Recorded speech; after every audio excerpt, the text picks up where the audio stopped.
인생에 있어서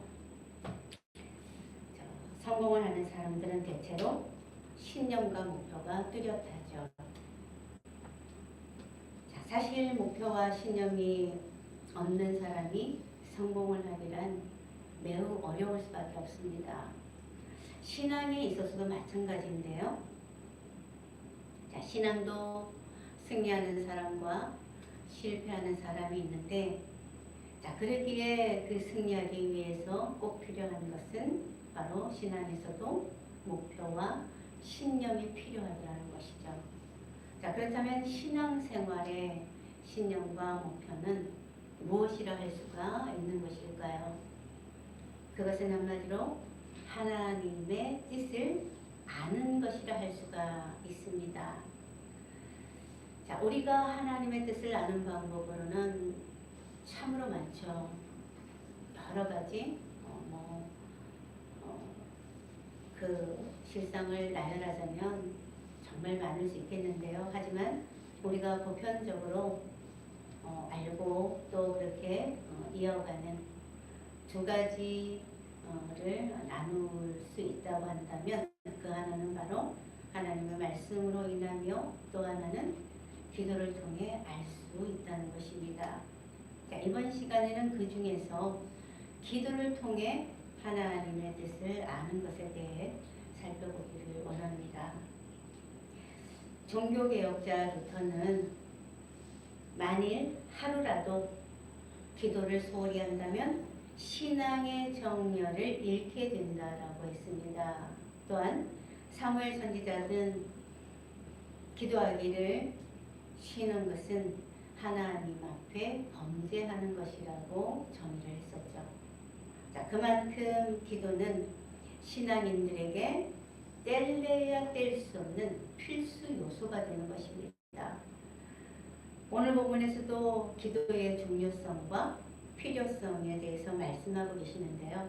5장부터 시작된 그 위대한 산상수훈은 오늘 본문을 거쳐 7장에서 그 대단원의 막을 내리고 있습니다. 따라서 오늘 본문은 앞장과 밀접한 연관을 맺고 있는 가운데서 하나님의 도우심을 구하는 그런 간구의 기도의 방법이 제시가 되고 있는데요. 우리 7절 한번 합독하면서 시작하겠습니다. 시작. 구하라, 그리하면 너희에게 주실 것이요, 찾으라, 그리하면 찾아낼 것이요, 문을 두드리라, 그리하면 너희에게 열릴 것이니. 아멘. 하나님은 사실 전능한 분이시기 때문에 우리의 모든 필요를 채우시는 분이십니다. 그런데 오늘 말씀에 의하면요, 우리에게 우리의 필요를 채우기를 원한다면 기도하라시는 거예요. 그 기도의 방법이 구하라고 하시고, 또한 찾으라고 하시고, 또 두드리라고 하신다는 것이죠. 왜 하나님은 이렇게 우리의 필요를 다 채워주실 수 있는 전능자이신데 굳이 우리에게 구하라고 하시고 찾으라고 하시고 두드리라고 하시는 것일까? 우리는 참으로 궁금해질 수밖에 없는 것이겠죠. 우리는 사실 이 말씀에서 답답해할 수도 있고 조급해할 수도 있습니다만, 사실 하나님께서 우리에게 이렇게 하게 하시는 이유는 우리를 위함이라는 것을 전제하고 시작할 수밖에 없는 것입니다. 지혜와 그 학술로 뛰어난 그 소크라테스가 있죠. 거기에 문화생들은 줄지어 쓸 수밖에 없었는데, 어느 날 어떤 청년이 소크라테스에게 와서 지혜와 그 학문을 배우고 싶노라고 이제 마음을 터놓습니다. 이런 청년에게 소크라테스는 바닷가로 이 청년을 데리고 가는데요.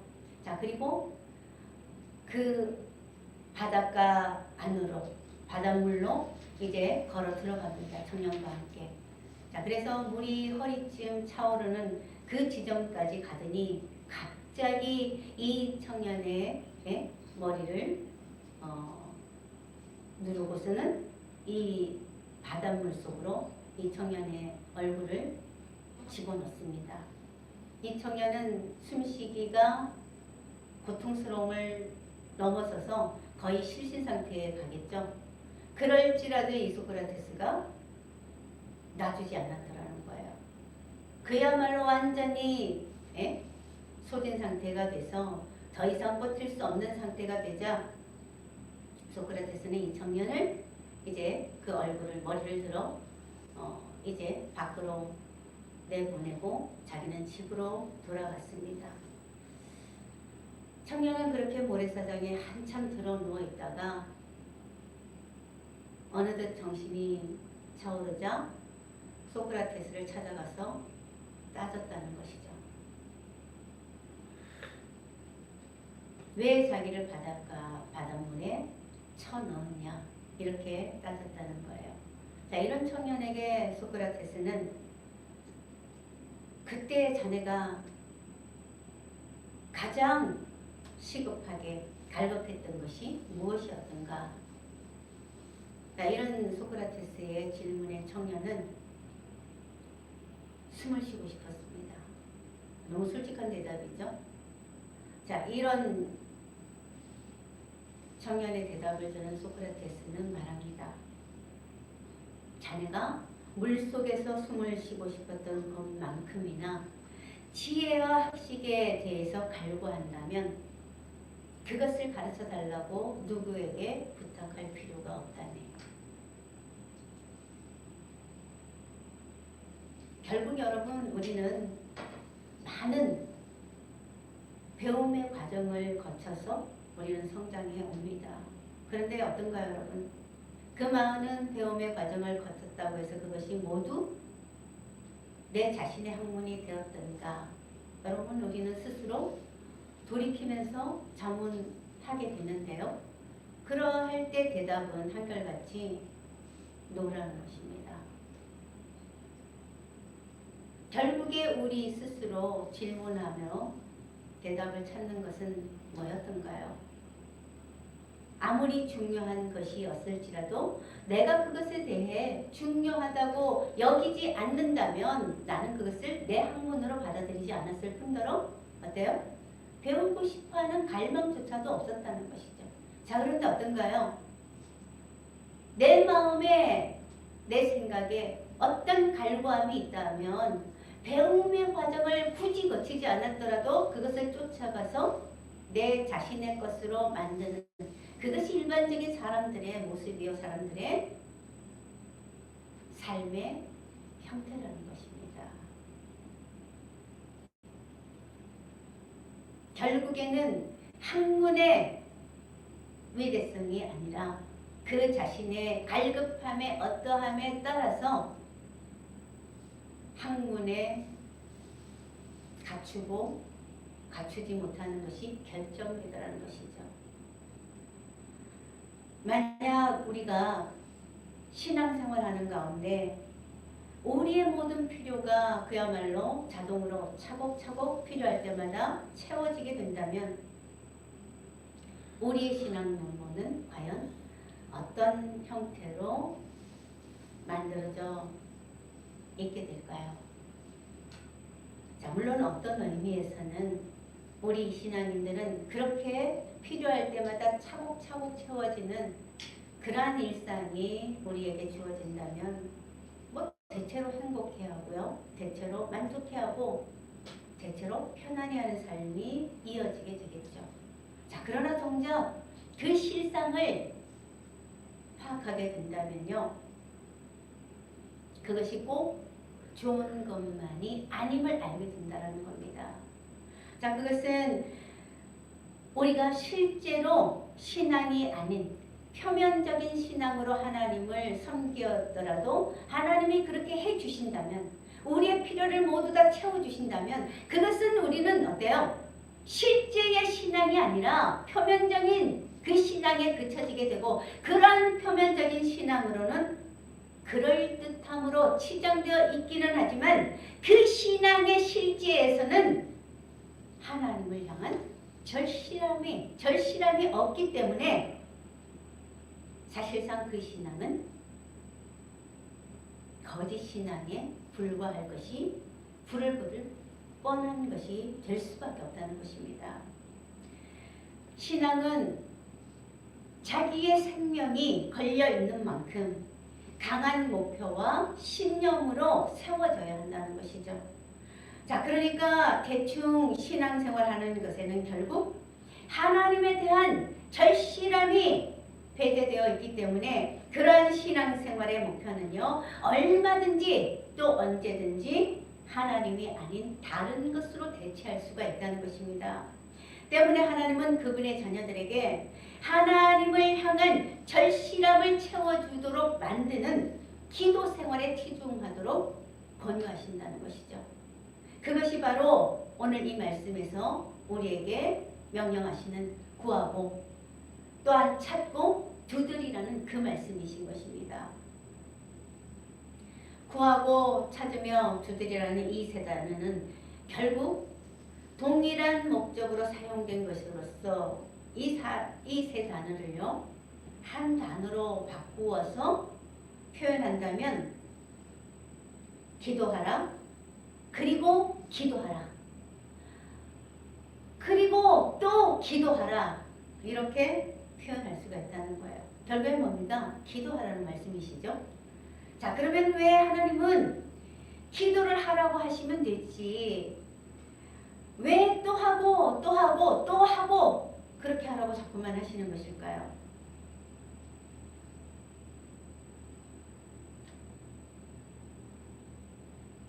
자, 결국에 이 모든 것은 우리를 위해서라는 거예요.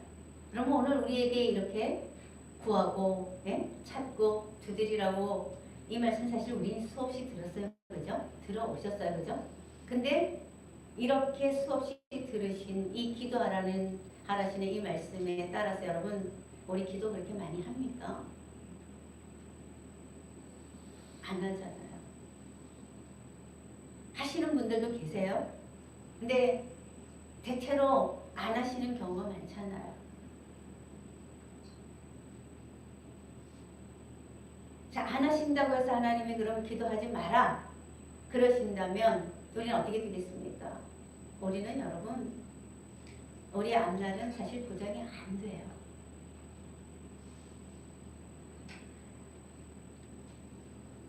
자, 주님께서 명령하시는 구하라, 찾으라, 이 두드리라는 것을 우리가 한번 세밀하게 한번 짚어본다면요. 자, 구하라는 것은 요구하다는 의미로서 어떤 것에 대한 강렬한 소망을 가리키는 것입니다.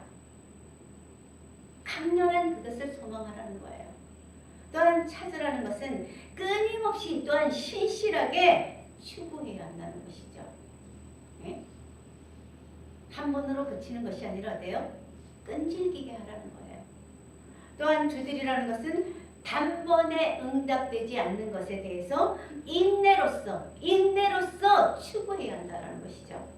자, 따라서 이 삼중적인 기도 명령은 단순히 반복된 기도만이 아니라 지금 점층적으로 점점 더 그 강도가 행동으로 강화되어 표현되고 있다는 것이죠. 자, 그러기에 우리는 여기에서 우리의 필요를 아시는 하나님께서 간구를 요구하고 계심을 볼 수가 있는데요. 마치 이 구하고 찾고 두드리라는 것을 우리의 심정으로 표현해 내신다면 어떤 것이 되는가 하면 마치 여행자가 여러분 우리가 여행하는 사람들 초행길이라는 얘기 들어보시죠? 초행길이 왜 어때요? 초행길이라고 하면은 왜 사람들이 거기에 대한 잠재되어 있는 그 내용에 대해서 공감을 하는 듯 합니까? 초행길이라는 건 너나 할 것 없이 초행길은 다 두려울 수밖에 없고 잘 모르고요. 그리고 답답한 것을 경험한다는 것이죠. 자, 이 초행길에 나선 여행자가 길을 물을 때 어떻게 하나요? 어떻게 하나요? 여러분, 우리 지금 뭐 요즘에는 뭐 이 핸드폰에 뭐 다 길 찾기 하면서 다니니까 뭐 남에게 물어보는 그런 일이 없다 보니까 또 어떻게 보면 그래요.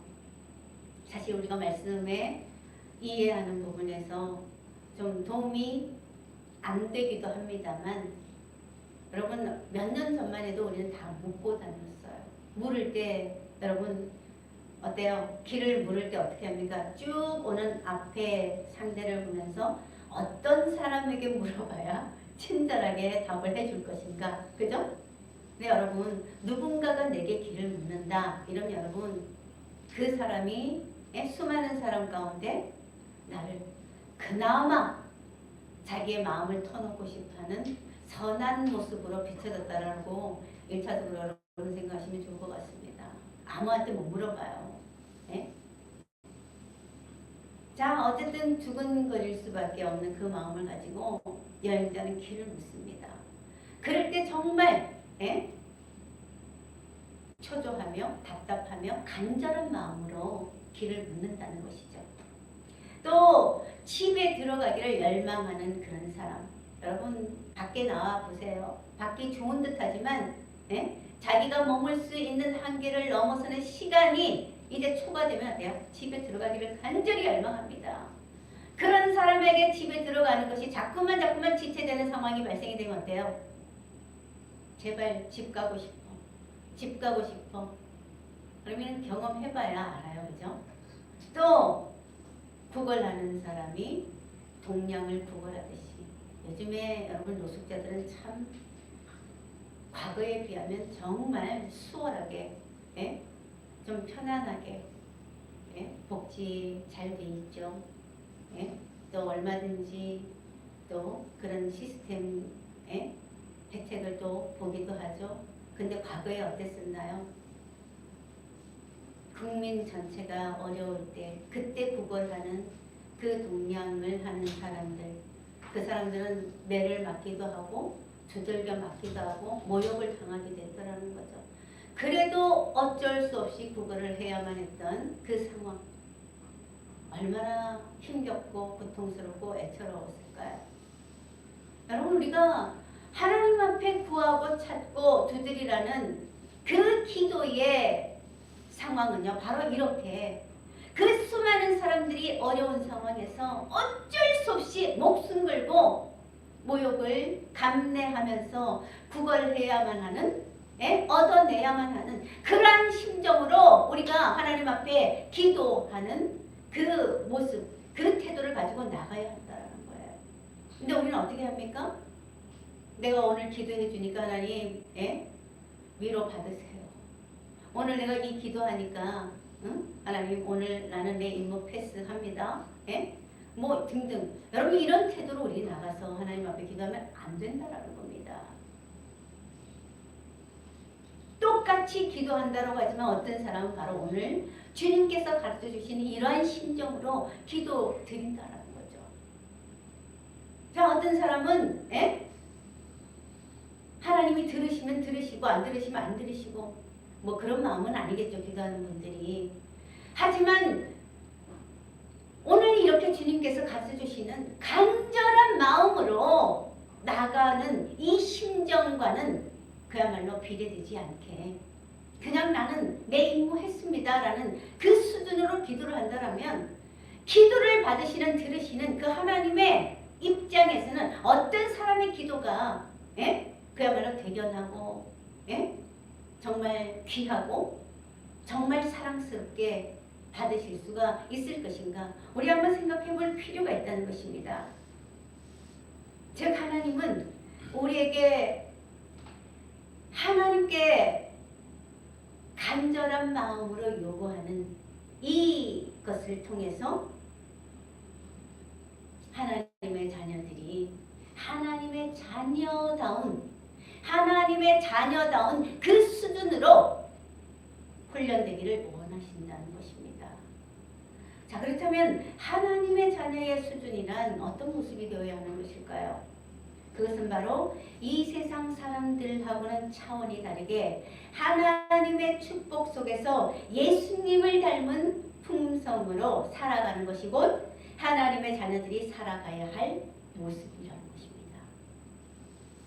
하나님은 우리에게 그런 수준 높은 삶으로 살아가기를 원하시고 그러한 삶으로 변화시키기 위해서 간구의 삶을 살아가도록 하신다는 것이죠. 다시 말해서 우리를 하나님의 자녀다운 그 수준으로 훈련되도록 하시기 위해서 우리에게 간구의 기도를 주시는 그것 곧 우리를 위해서 간구 기도를 하도록 하신다는 것입니다. 자, 우리가 이렇게 간구 기도를 하게 되면은 여러분 우리가 하나님의 자녀다운 수준으로 높아갑니다. 자, 그런데 그렇게 높아가는 그 과정 가운데 우리에게 나타나는 놀라운 영적인 축복이 있게 되는데요. 그 영적 축복이 어떤 것인가 하면 영적 축복이라고 하는 것은 사실상 눈에 보이진 않아요. 하지만 그 결과는 우리의 손에 잡히는 부분이라는 것이죠. 자, 그러면 그런 영적 축복은 어떤 것이 되는 것인가? 우리 한번 들여다보시면서 말씀을 이어가 보도록 하겠습니다. 자, 우리가 간구 기도를 통해서 나타나는 우리의 유익은 바로 우리의 영적 축복은 무엇인가 하면 우리에게 있던 염려가 제거된다라는 겁니다.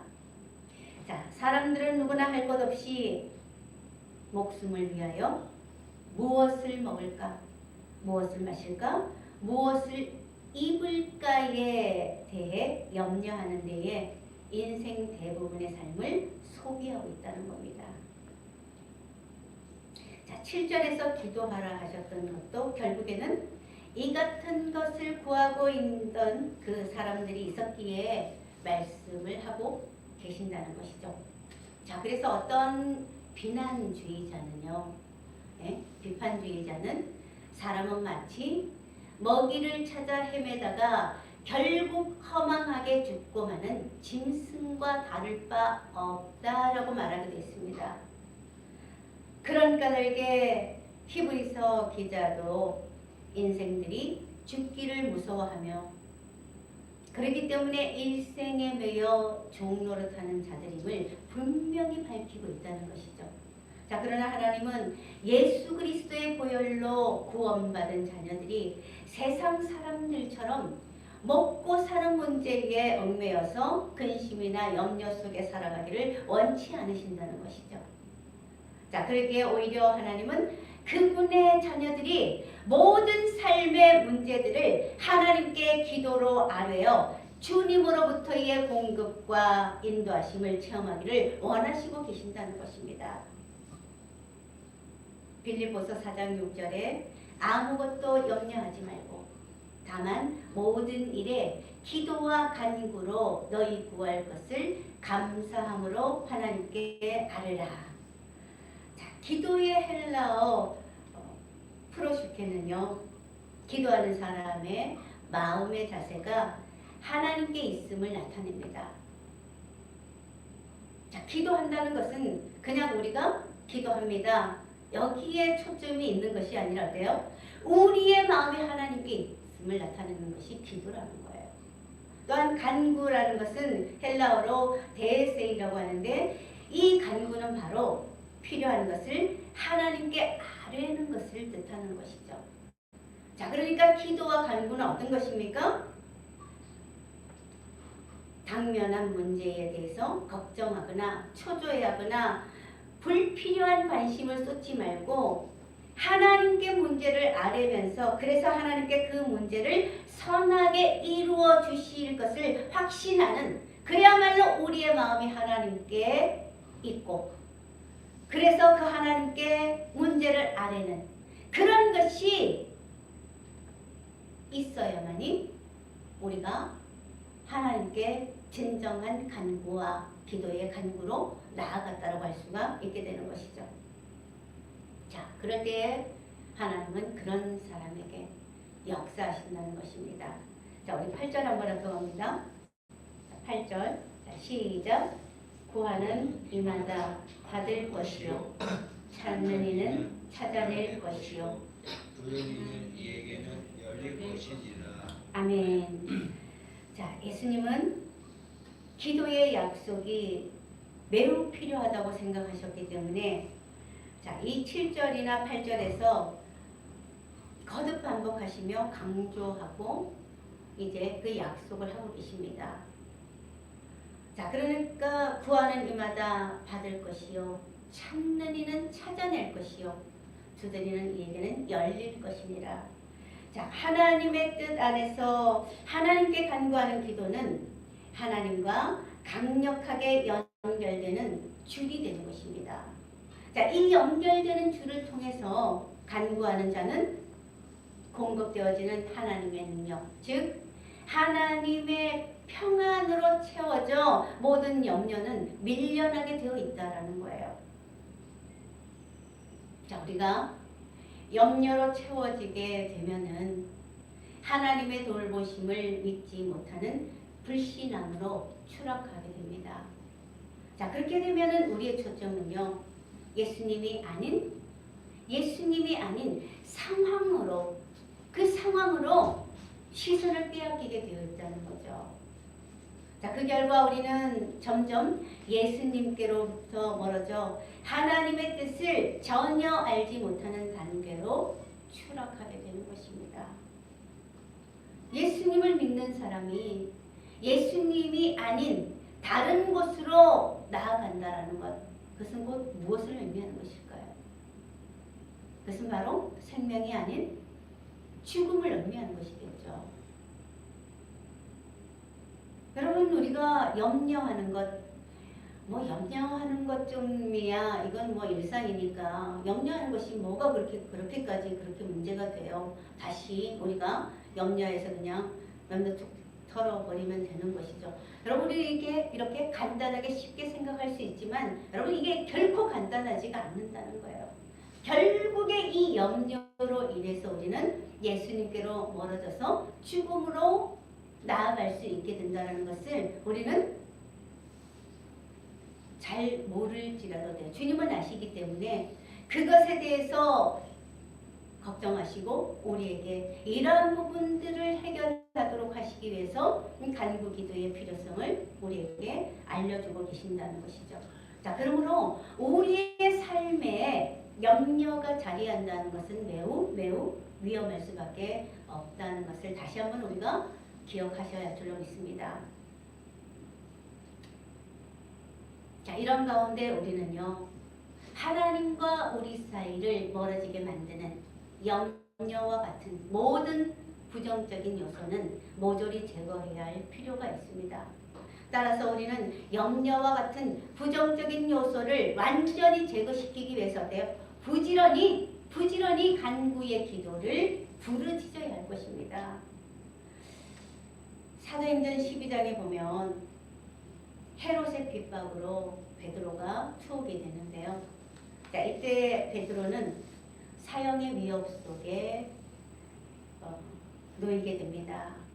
자, 그러나 그는 그런 가운데에서도 옥중에서 편안하게 잠들어 있었다는 것이죠. 자, 그렇게 그가 평안할 수 있었던 까닭은 무엇이었던 것 같습니까? 자, 그것은 바로 간구하는 기도를 통해서 하나님의 평안이 베드로에게 충분히 임하셨기 때문이었다는 거예요. 사도행전 12장 5절에 보면 이에 베드로는 옥에 갇혔고 교회는 그를 위하여 간절히 하나님께 기도하더라. 자, 이처럼 간구의 기도는 모든 염려를 주님께 맡김으로써 마음의 방향을 바꾸는 능력으로 작용한다는 것입니다. 모든 인간은 고난을 위하여 났을 정도로 수많은 고난으로 인해서 쓰러지고 무너집니다. 그러나 하나님의 자녀만큼만은 간구하는 기도의 능력으로 이 세상 모든 염려를 무력화시킬 수 있다는 것이죠. 자, 베드로전서 5장 7절에 너희 염려를 다 주께 맡기라. 이는 그가 너희를 돌보심이라. 간구의 기도는 염려를 없애는 기술이 아니라 염려의 자리를 예수님께서 대신 차지하시게 하시는 그런 믿음의 행위라는 거예요. 이런 간구의 기도는 우리 믿는 자들에게 중요한 절대적인 요소로서 반드시 지녀야 하는 영적인 무기임이 분명합니다. 따라서 우리는 이러한 간구의 기도를 붙잡고 하나님의 뜻을 알지 못하게 막아서는 염려를 부지런히 몰아냄으로써 승리하는 신앙이 되도록 힘써야 하겠습니다. 자, 이 시간 모두 간구하는 기도로 모든 근심 걱정 모두 다 사라지게 하시고 하나님의 뜻대로 살아가시는 저와 여러분 모두가 되시기를 주님의 이름으로 축원합니다.